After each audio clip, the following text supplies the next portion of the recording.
ও কি ঠান্ডা!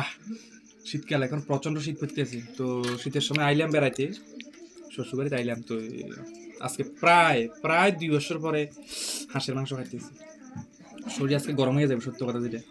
কারণ শীতের সময় হাঁসের মাংস খায় না এমন মানুষ নাই। যেখান থেকে পারে যত টাকা হোক, একটা একটা হাঁস কিন্তু নিয়ে আই। তো আজকে আমিও হাঁসের মাংস খাইতেছি 2 বছর পরে। গত বছরও খাবো খাবো করি, আর খাওয়া হয়েছে না। তো এখন আমার সঙ্গে আছে আদিত্য মিত্র, তারপরে আছে মিস্টার আদ্রিক, ভূমিক, তারপর রয়েছে পূজা। ও না না না, পূজা তো বলা যাবে না। পূজা পূজা পূজা নামটা তো ভুলে গেলাম রে আমি। ঠিক আছে, পূজা। তো এখন সবাই মিলে খাওয়ার মধ্যে একটা আনন্দ আছে। একলা একলা খাইতে কোনো মজা লাগে না। সবাই মিলে যখন আমরা খাই, তখন আর একটু বেশি খাওয়া যায়। কথা কথা কিন্তু খানাটা কমপ্লিট হয়ে যায়। তো যেহেতু অনেকদিন পরে খাইতেছি, খুব সুস্বাদু হয়েছে রান্না।